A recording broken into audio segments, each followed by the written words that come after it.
नमस्कार दोस्तों, stock market trading में हम आपका दिल से स्वागत करते हैं। जैसे कि थंबनेल में आपको दिखाई दे रहा होगा कि ऑक्सीजन के खेल में ऑपरेटर फिर से एक्टिव हो चुके हैं। जी हाँ, एक्टिव हो चुके हैं। थ्री ट्रेडिंग सेशन में आप देखेंगे जो पिछले वीक में हुआ था उसमें धीरे धीरे एक्टिव हो चुके थे। आज इतना एक्टिव हो गए थे, आज 15-16% का ऐसे ऐसे शेयर थे जहाँ पे 15%, 16%, 10%, 6% का रिटर्न देखने को मिल रहा था। कौन से शेयर में? ऑक्सीजन वाले शेयर में। ऐसे ऑक्सीजन वाले 3 शेयर्स के बारे में डिस्कस करूँगा इस वीडियो में, ठीक है। 3 शेयर्स कौन कौन से होंगे उसके बारे में डिटेल में डिस्कस करेंगे। कहाँ पे हमें शॉर्ट टर्म ट्रेडिंग करना चाहिए, कहाँ पे इन्वेस्टमेंट करना चाहिए, उसके पूरा फुल डिटेल में हम डिस्कस करने वाले हैं यहाँ पे। और दूसरा पॉइंट आता है HMPV वायरस से क्या सावधान हो जाना चाहिए। जी हाँ, सावधान तो हो जाना चाहिए। वायरस तो वायरस, जैसे कि अभी न्यूज़ में पता चल रहा है कि वायरस कोरोना वायरस से भी डेंजरस है, ख़तरनाक है, ठीक है। फिर से वही बात आती है, इसका सिम्टम्स क्या आता है? सिम्टम्स वही हैं, जुकाम, खांसी, सर्दी, यही सब सारे चीज़ें वही कोरोना वायरस वाले सिम्टम्स हैं, ठीक है। बट अलर्ट रहना है, वो जिम्मेदारी हमारी है, आपकी, सबकी है, ठीक है। इसी की वजह से मार्केट में आप देखेंगे अच्छा खासा गिरावट देखने को मिला। जैसे न्यूज़ आया, गवर्नमेंट ने एडवाइजरी जारी किया, उसके बाद तो फिर मार्केट ऐसे धड़ाम हुआ जैसे कहने की बात नहीं है, ठीक है। चलिए, ये तो बात की बात है। फिर डिस्कस कर लेते हैं ऐसे 3 स्टॉक्स के बारे में जहाँ पे अच्छा खासा बाइंग अपॉर्चुनिटी मिल रही है। लोग माल भाग रहे हैं दवा खरीदने के लिए, ठीक है। क्या रिटेल इन्वेस्टर स्टार्ट किए हैं कि नहीं किए हैं वो देखने को, कहीं आपने स्टार्ट कर दिया तो ज़रूर कमेंट सेक्शन में हाँ करिए, नहीं किया तो कोई बात नहीं। चलिए देख लेते हैं शेयर्स वन बाय वन करके, सारे शेयर्स के बारे में डिस्कशन कर लेते हैं।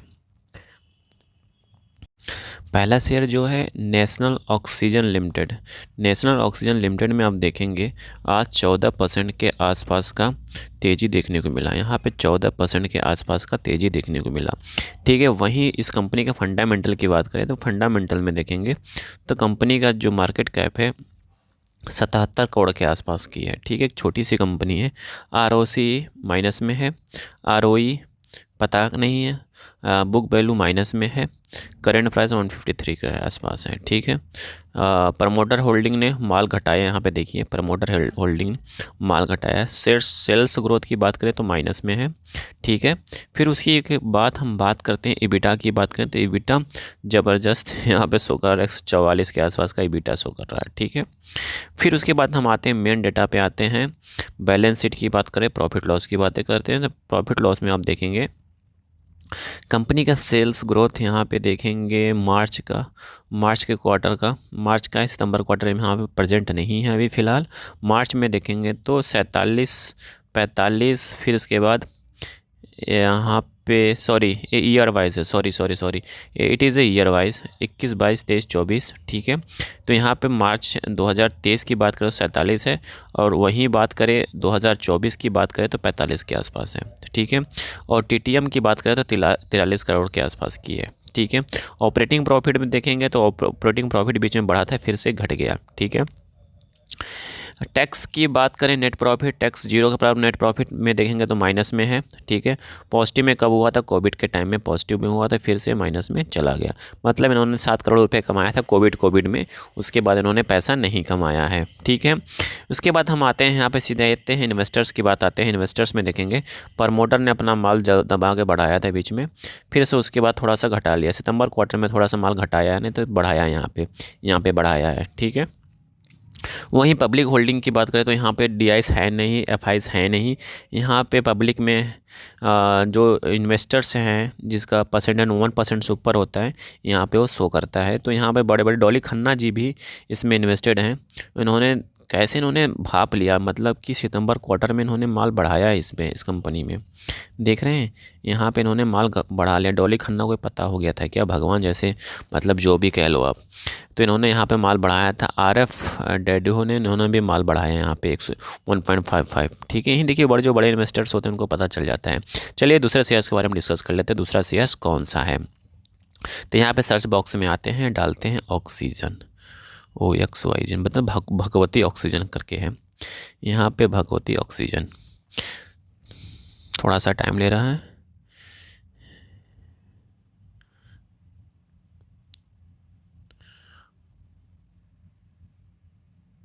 यही बात करें भगवती ऑक्सीजन की बात करें तो भगवती ऑक्सीजन में 9% के आसपास का आज तेज़ी देखने को मिला, ठीक है।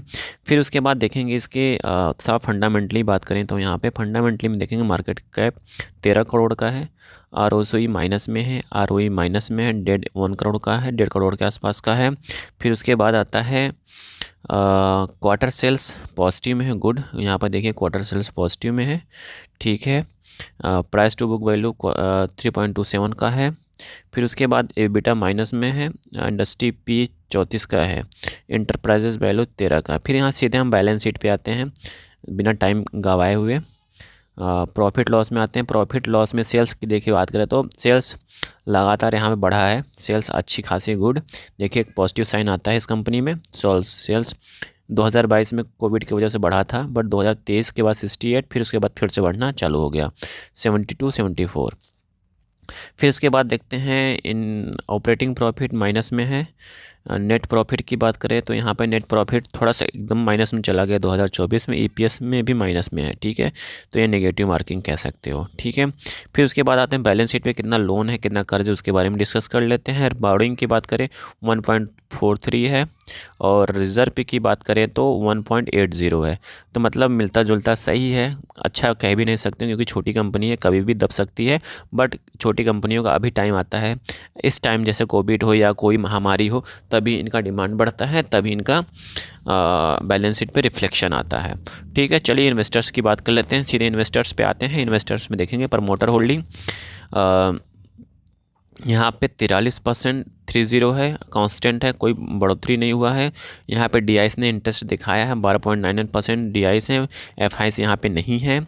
फिर उसकी बात करें पब्लिक की बात करें तो पब्लिक में यहाँ पे बड़े इन्वेस्टर्स में कोई और अच्छा नाम है, कोई नहीं, कोई बड़ा नाम नहीं है, सब छोटे इन्वेस्टर्स ही हैं। बट सबने 1.80 तरह का माल रखा हुआ अपने पास।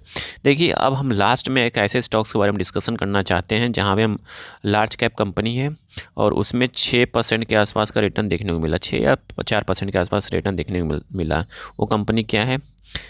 लिंडे इंडिया, एक MNC कंपनी है, 4.5% का रिटर्न देखने को मिला आज। ये भी ऑक्सीजन बनाती है, ठीक है। ये कहाँ की group? Subsidiary of the BOK group, UK की कंपनी है, ठीक है। तो आप कह सकते हो अच्छी कंपनी है ये, ठीक है, क्योंकि बहुत बड़ी कंपनी है। इसका मार्केट कैप देखेंगे तो मार्केट कैप बताने की ज़रूरत नहीं है, 56,000 करोड़ का मार्केट कैप है। P 129 का, ROCE 17.4% का, ROE 12.9% का है, ठीक है। बैलेंस शीट पे आते हैं, कर्ज देख लेते हैं कितना है और कितना कमाती है उसके बारे में देख लेते हैं, ठीक है। फिर उसके बाद इन्वेस्टर्स में आएंगे। बैलेंस शीट में देखेंगे तो रिजर्व अच्छा खासा है, बोरोइंग ना के बराबर 42 करोड़ का रिजर्व बोरोइंग है, और रिजर्व 3,463 करोड़ का है, ठीक है। बहुत अच्छा साइन है, ठीक है। फिर उसके बाद हम आते हैं प्रॉफिट लॉस की बात करते हैं, कितना पैसा कमा रहे हैं और कितना ऑपरेटिंग प्रॉफिट है। ऑपरेटिंग प्रॉफिट 76 है, ऑपरेटिंग प्रॉफिट यहाँ से घटा है, ठीक। कोविड में इन्होंने भी अच्छा पैसा माल बनाया, बट उसके बाद इन्होंने यहाँ पे ऑपरेटिंग प्रॉफिट घटाया यहाँ पे, ठीक है। फिर उसके बाद कंपनी की बात करें, सेल्स की, नेट प्रॉफिट की बात करें तो नेट प्रॉफिट बीच में बढ़ा था, फिर से 2023 में 426 था, 2024 में थोड़ा सा बढ़ गया, ठीक है। कोविड के टाइम में इन्होंने भी पैसा दबा के बनाया था, ठीक है। चलिए बात कर लेते हैं कंपनी के इन्वेस्टर्स में आएंगे तो FIs DIs दोनों अच्छा खासा माल लेके बैठे हुए हैं। वहीं पब्लिक होल्डिंग की बात करें, पब्लिक होल्डिंग में 15.70। देखिए एक अच्छी कंपनी की यही खासियत होती है, पब्लिक होल्डिंग बहुत कम जहाँ पे होता है वहाँ पर समझ लेना चाहिए कि इस कंपनी के शेयर का मार्केट में डिमांड है। FIs DIs दोनों इन्वेस्टेड हैं, ठीक है। और प्रमोटर होल्डिंग 75% का है, ठीक है। इन्होंने अपना ऑलरेडी 75% बना के रखा है, मेंटेन करके रखा है, ठीक है।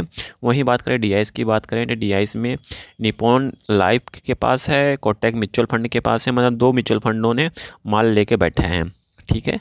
और प्रमोटर तो UK की ही हैं सारी, ठीक है। तो इससे कोई मतलब नहीं है हमें।